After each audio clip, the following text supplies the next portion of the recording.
Good afternoon, everybody. Thank you for joining us today for our Acumatica tips and tricks. My name is Jessica Canellis. I do the marketing and accounts here at PeopleSense. And if you guys have any questions throughout the webinar, please put them down in the question box. We will be happy to answer them all. And then if you have any at a later date, I have put all of our contact information up on the screen. You can contact Jim Castellano, the president and owner. You can contact myself, Jessica Canellis, for Intuitive. You can contact Gary for Made to Manage. You can contact James Cooey. And then for Acumatica, HR, payroll, time and attendance, you can contact Jim McCormick. And then if anybody is looking at document management, you can contact Brendan. But I'm going to go ahead and kick it over to Tim Lindsay, who some of you may know. He will be doing our presentation today. Thank you so much. And the only thing I need to do now is remember how to share my screen. And it's show my screen and pull up this guy. Come on, bring that up. And here. So can everybody see a screen that says Acumatica at the top left? Yeah, I see it. Perfect. Okay.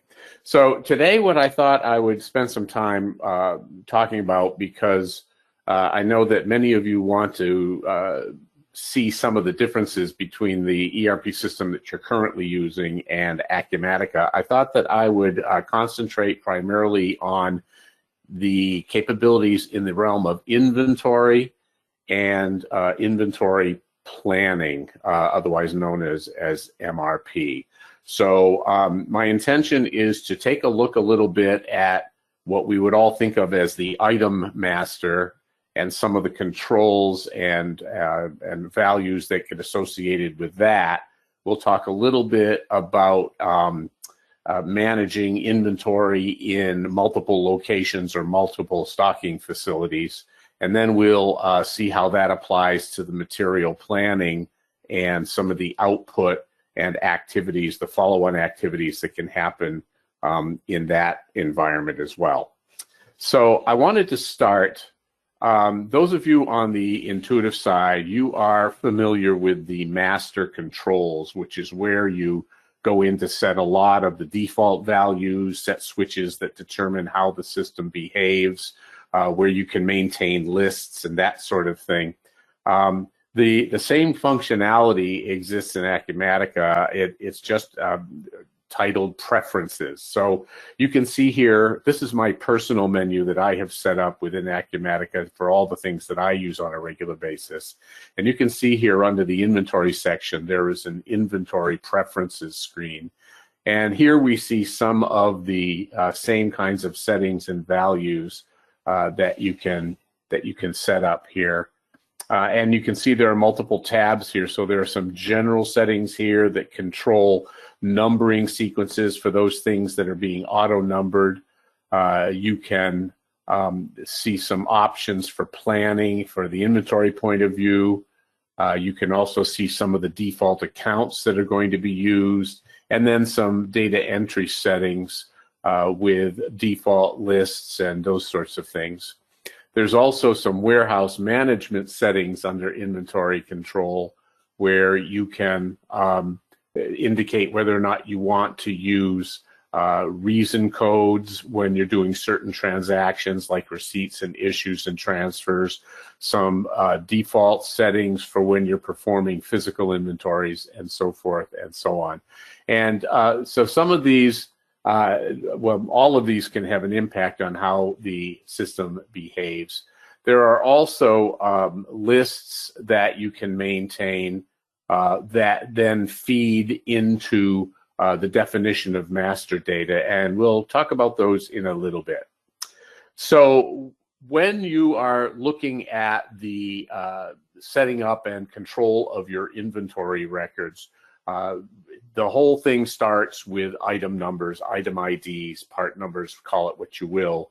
And in the world of Acumatica, you have basically two flavors that you can set up. One is what we call a stock item, which is probably going to be 95% of what is defined inside the system. A stock item is anything that is tangible, that is probably going to pass through a warehouse record at some point in its life cycle. In other words, you're going to receive it in on a purchase order and want to track your perpetual quantities while it's in inventory. You're going to issue it out either to a production order or to a sales order and want to decrement your balances. So those are the characteristics: tangible and living in inventory at some point.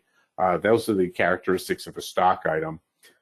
Non-stock items allow you to assign a unique identifier to something that isn't necessarily going to pass through inventory. And these can be things like non-inventoried supplies, they can be services, they can be special charges or expenses. Those of you in the intuitive world, you're familiar with having to use miscellaneous lines on things like purchase orders and sales orders to account for these. And the challenge there is you're kind of on your own each time to type in the nomenclature, and hopefully you get it right if there's repeats. This way you can set up what looks like an item number, but it doesn't represent anything that's going to flow through inventory, but at least it's there with its description to be reused in the future, so that you get the consistency of descriptions and traceability that comes along with that.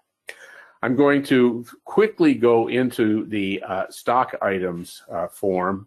And as you notice, whenever I go into one of these master files, or anytime I go into even open up new documents, the first thing that the system presents me with is a list of existing documents. I can filter and sort on these. And in this particular case, I'm going to sort on the inventory ID. And as I page through this, I can come to the part number that I want to look at, and then I can dive in here. A lot of information, just like there is in the item master or the item card in the ERP systems that you're using today. A couple of key elements here. There are some planning functions available here under the General tab. So the planning method here we've set up, and this is pretty universal in most manufacturing environments, is the planning method is going to be MRP. There's another setting that's used more in retail or distribution environments where your planning method is going to be based on inventory replenishment, which is an alternate planning tool to the MRP plan that we all know and love. There are lot and number and serial number functionality and controls available. And then here on this screen, there are also some warehouse default information. So again, when I'm processing adjustments or receipts or issue transactions, these are the default values that will initially come up. They can be overridden, but this starts to get me into the wonderful world of location tracking and warehouse management. We also, for a particular item, can set up the details of which warehouse and which locations this part number will be found in. And the nice thing here is that I can add warehouse detail for this item, so that I can start to designate some specific behaviors of this item within certain warehouses. So for example, this item I know can exist either in a retail warehouse or a wholesale warehouse. So if we go over to the wholesale warehouse, these defaults override the ones that we saw on the previous form. We can control the inventory account that is hit whenever anything is sitting in this warehouse. We can change the ABC codes. We can change the planning values that get used when I run MRP. We can change the costs. So we can actually have different costs by warehouse if that is necessary. And we can also set up some of the manufacturing defaults in the system, so that if I'm launching production orders in multiple warehouses, I have the option to call on different versions of the bill of material depending on what my production facility is, and also set up some of the defaults for quantities and planning and replenishment for my production orders by warehouse as well. Going back to the item that we were looking at, there is a form in here that controls at the default, at the top level. If I'm not doing different planning options by individual warehouse, these are going to be my default planning options, where I can set up when this item is going to be replenished. Is it manufactured? Is it purchased? What are my safety stock and order point quantities? What are my lot sizing rules? And what we call a fixed manufacturing lead time that can be used in some circumstances. As we'll see a little bit later, when I am planning work orders, or I am releasing production orders and scheduling them, I have the option of either using this fixed manufacturing lead time, or the option of paying attention to the routing times as well, or instead of that. And speaking of that, another interesting aspect of Acumatica is that when I go in and define my bills of material, I am actually defining them in conjunction with routing information. So in Acumatica, in order to set up a bill of material for an item that's going to be produced, and I want to indicate the components that are being used, the components are going to be linked to steps in the routing. Now, we've demonstrated Acumatica to some companies to say, well, we have bills of material, but we don't use routings today. How do we get around that? And the answer is basically, well, you create a one-step routing that's basically says build it, and then you link all of your components to that. But if you are developing more specific and more detailed routings, that's what you're putting together here. So you have your work centers associated with each one of the operations and your times within those operations.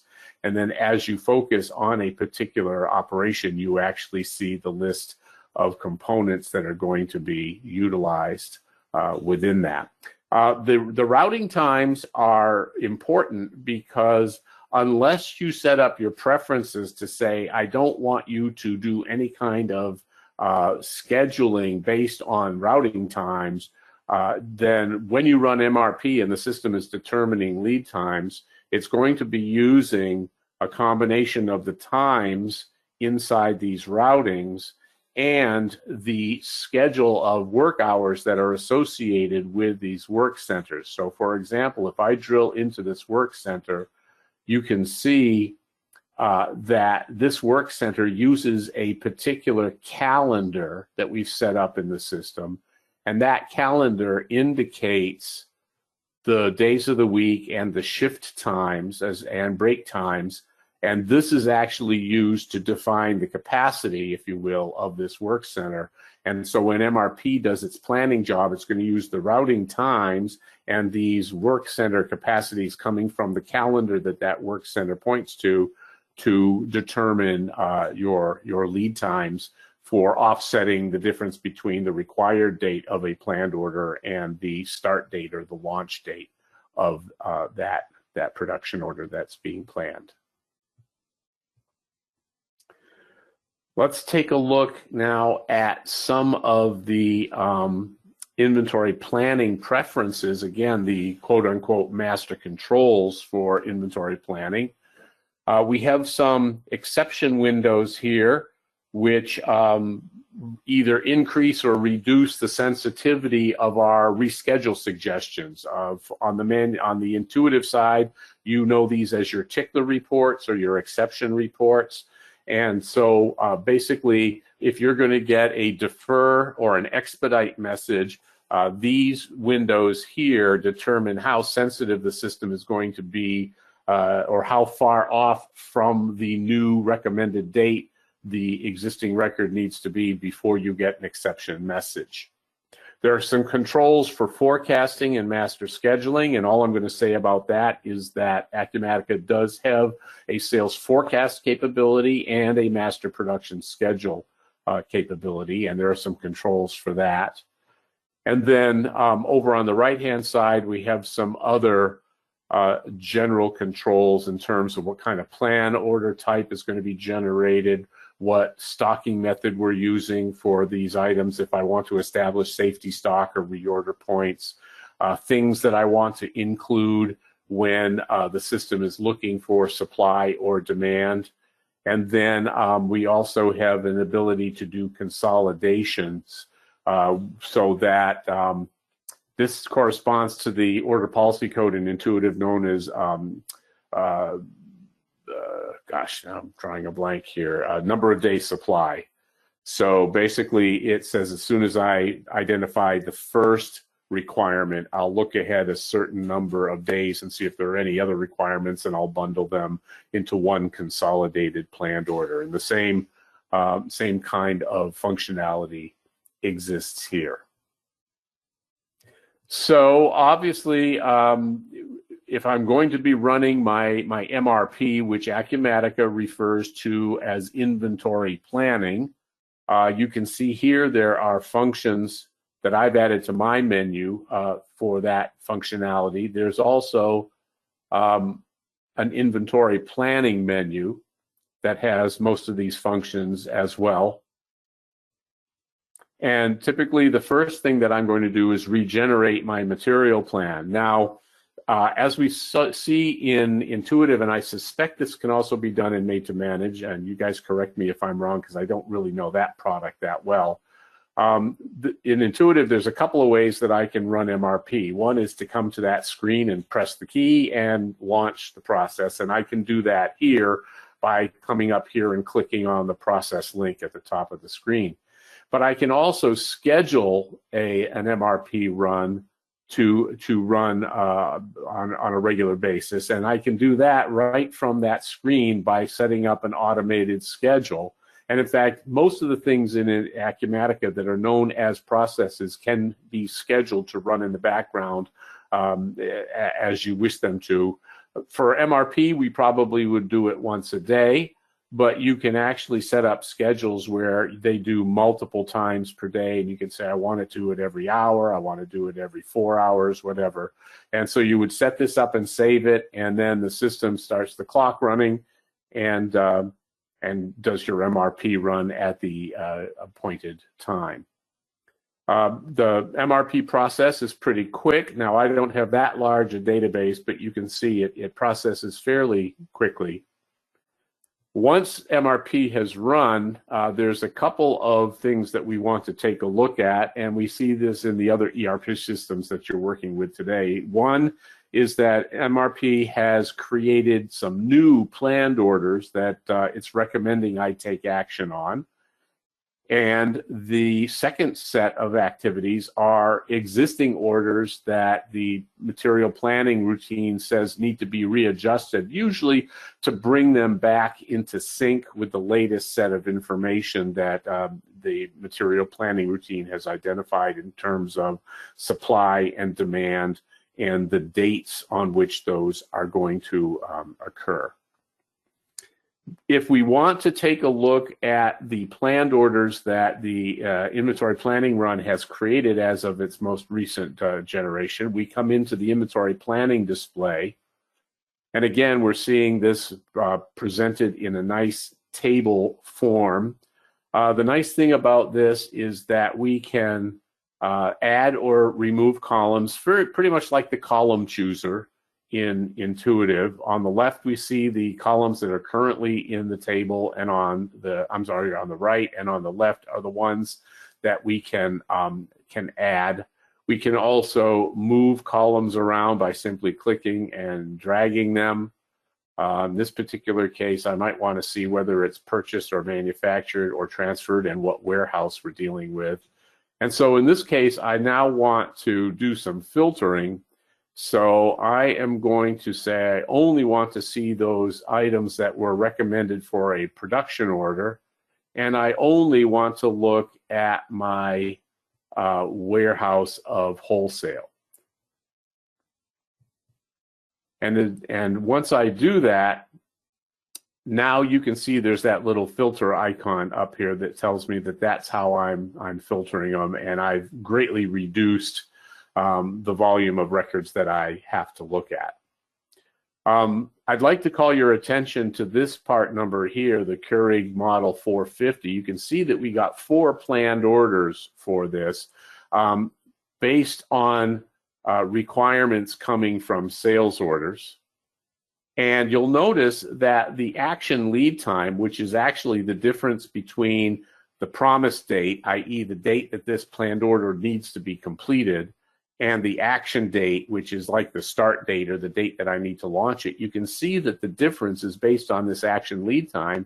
But for the same item, I actually got different lead times, and that's because the system is looking at the routing times and the defined capacities coming from the calendar that's associated with each of those different work centers. So this is really paying attention to the routing times, which is kind of a step beyond what Intuitive does when you click that use routing hours flag, because without running what Intuitive calls MRP plus, even though the system is paying attention to the routing hours in the individual, or the routing hours in the individual operations and work center capacities, work centers in the routing, it's not using the individual work center capacities. It's using kind of a universal capacity data set that's defined in the master controls. So this sensitivity to routing times and individual work center capacities is really an additional step beyond that level of planning inside Intuitive. For each of these planned orders that we have now generated, we can also dig down in and see the related documents. Over here it said, well, these all came from sales orders. What we're seeing in this related document is the actual sales order that drove that requirement. And if you're dealing with components or items that are at the lower levels of the bill of material, you're actually seeing the immediate document that drove the requirement and the document above it. It's not truly all the way to the top of the pegging chain, but it does give you the next step up going through this. Sometimes when we're looking at this form and it's recommending planned orders for us, some questions can come up. So, for example, why did the system create a planned order for 100? That's unusual in terms of quantity, and why did it come up with that? There's another document called Inventory Planning Results by Item, where I can find my, in fact, hold on, let me take you back because I kind of cheated you, didn't I? So we'll go back to our filters. We'll say I want manufacturing, and I want my wholesale warehouse. Come on. Manufacture, okay. Wholesale. There we go. I can actually click on this.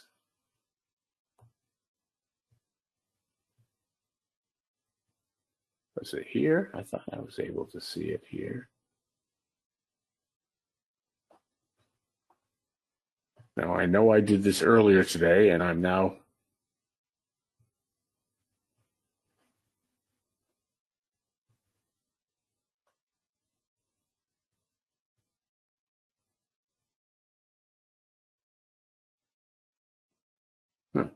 okay.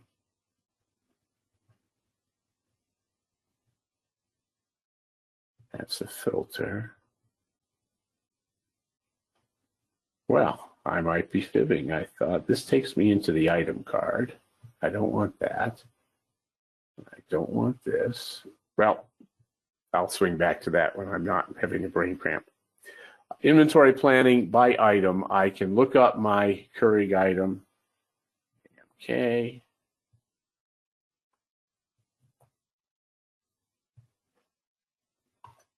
In the wholesale. And so what we're seeing in the lower section of this screen is the same information that we would see if we went into item material analysis in Intuitive, where we can say by date sequence, here are the quantities coming out, the quantities going in, and the projected on-hand quantity. So we can see that based on a sales order on March 10th, it's going to pull 100 out of inventory, which takes me down to 0. So I'm going to build 100 so that they will be available because prior to that, on the 17th of February, my balance is going to be 0. So I need to build those 100 so they have the 100 to ship. So this gives me the capability to drill into those individual supply and demand records that are giving rise to the recommendations that are coming out of MRP.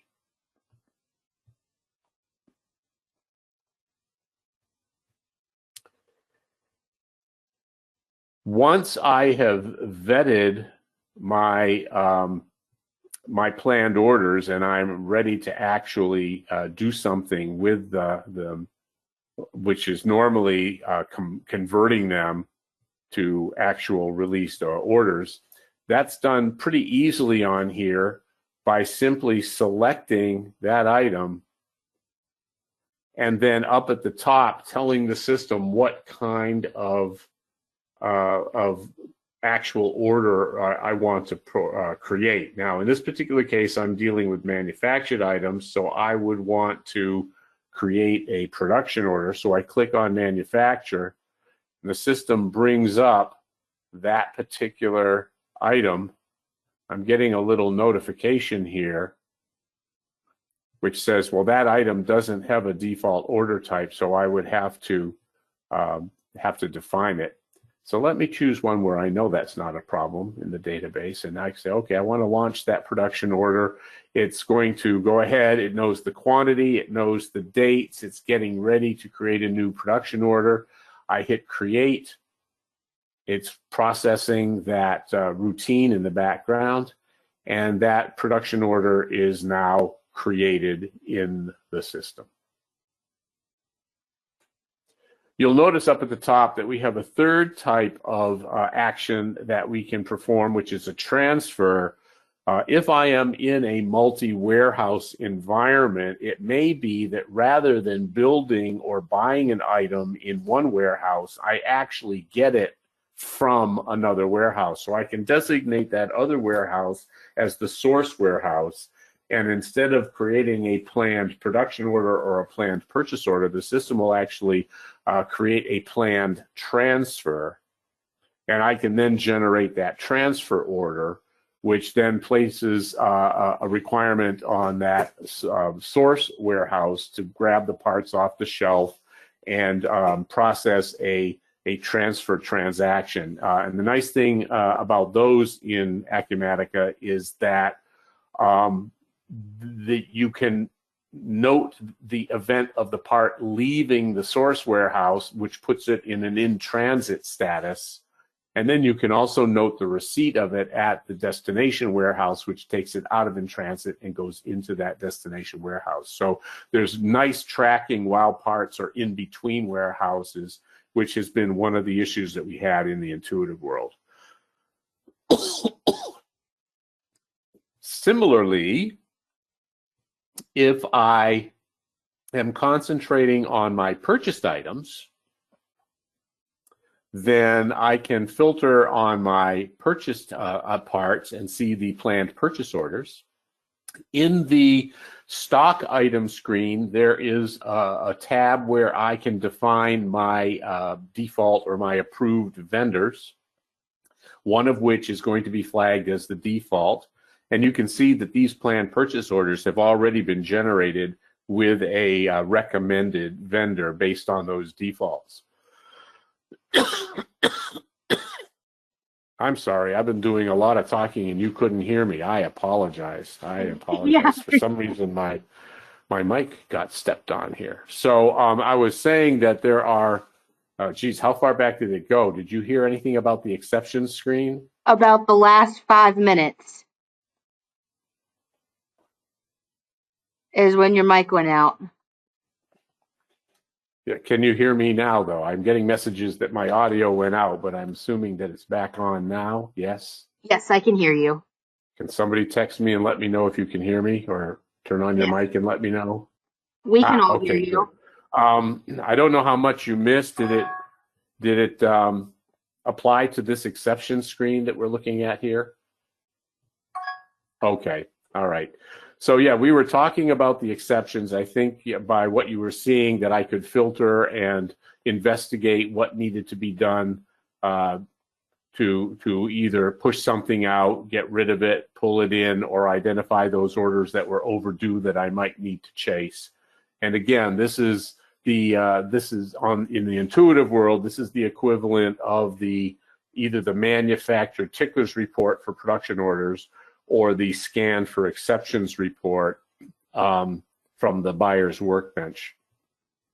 I then moved into some of the production preferences and talked about how we had the ability to have the system ignore routing times and just use those fixed manufacturing lead times with this particular flag.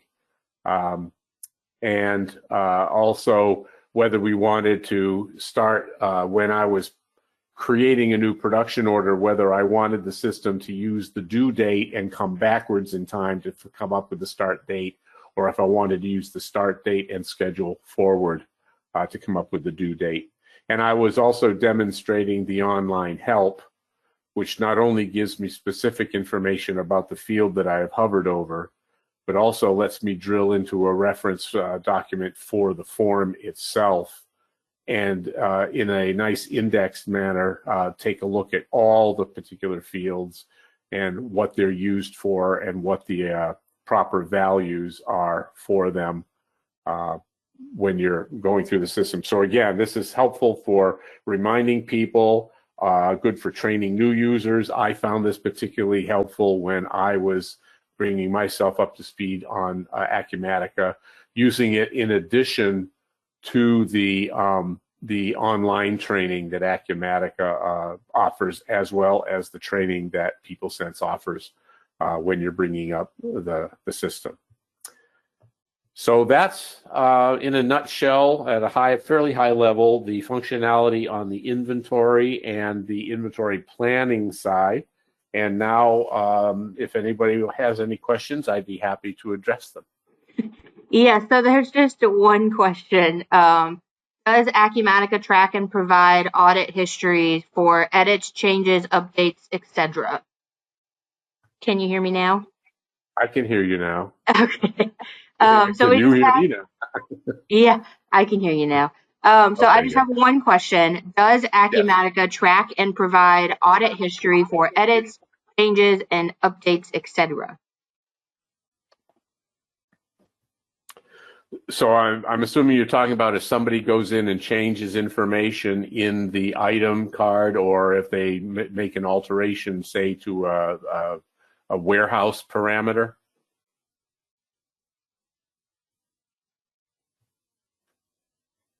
There is an audit capability that can be turned on inside Acumatica so that you can make note of when the last change was made, who made it, and what the nature of that change is. It's not turned on initially, but it is an option that you can set in the system to keep track of those kinds of changes.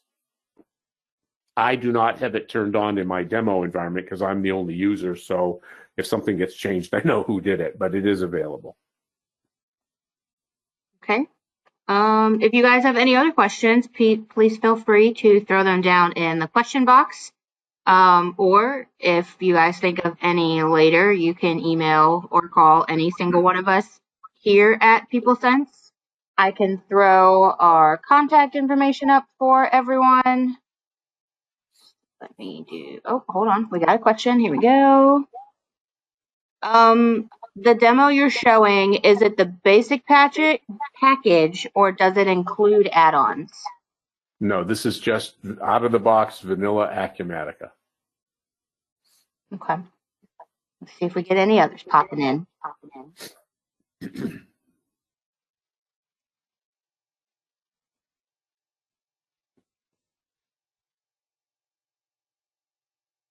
We'll give them a minute and see. Mm-hmm.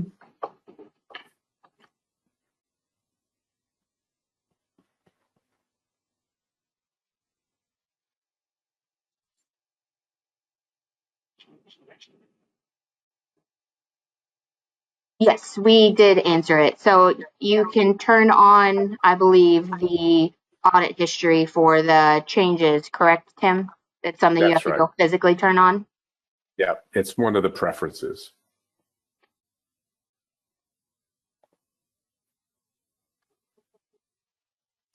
Okay, let's see if there's any other that pops up. I'm going to go ahead and switch back so you guys can have our contact information popped up. So if you guys have any other questions, Tim would love to answer them. Or Jim McCormick can help you as well, or any single one of us here at PeopleSense. So thank you, everybody. Oh, we got a question. Let's see. Mm-hmm. Does Acumatica associate documents together? Can the sales order? I can the sales order, but all other associated documents.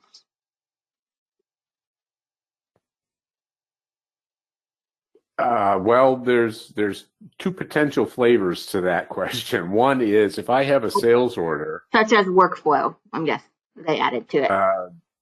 Workflow. Yes. Acumatica does have a built-in workflow, which basically is what's the next logical set of transactions that can be performed. So, for example, once I enter a sales order, I can look at the built-in workflow, and it might say, well, now the next logical step is to create a production order to fulfill that sales order if I'm, doing a make-to-order type of environment. Or the next step might be, well, generate the acknowledgement and send that off to the customer. So the next logical transactional step is built into the workflow in Acumatica. If you have external documents that where you store your internal business processes, those can be linked to records inside Acumatica as well. So, for example, I might have some detailed manufacturing instructions that are associated with a particular product that I build in-house. I can take those documents and link them to that product, and then anytime. Oh, did we lose you?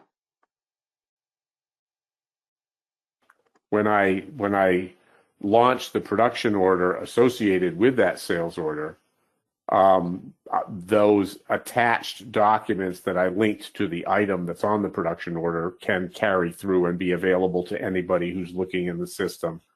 We can also alter reports to include any external documentation or images or PDFs or whatever the format is to those documents as well. Additionally, it is possible for me to link multiple record types together. So, for example, if I create a production order from a sales order, the sales order knows which production order number is fulfilling it, and the production order knows which sales order it is fulfilling. And subsequently, I can also create purchase orders for any shortages that might be on that production order, and the linkage is there. So I can go from sales order to production order to purchase order, both downstream and upstream, and get linkages that way. So those are all possible ways of linking documents together, depending on what we mean when we say documents. For example, they've seen in SAP Business One a visual workflow that looks like a flow chart. That is not something that I have seen as part of Acumatica. I don't know if there's a third party product that would link to Acumatica that would show you that. provide that to you. But the only workflow that I have seen is the one that is an indication of what is the next potential or logical set of available transactions that could be performed. Let's say for them to reach out to Brendan to talk about document management workflow and how we can get that into Acumatica or Intuitive or Made to Manage and get you set up to see how it looks. Yep.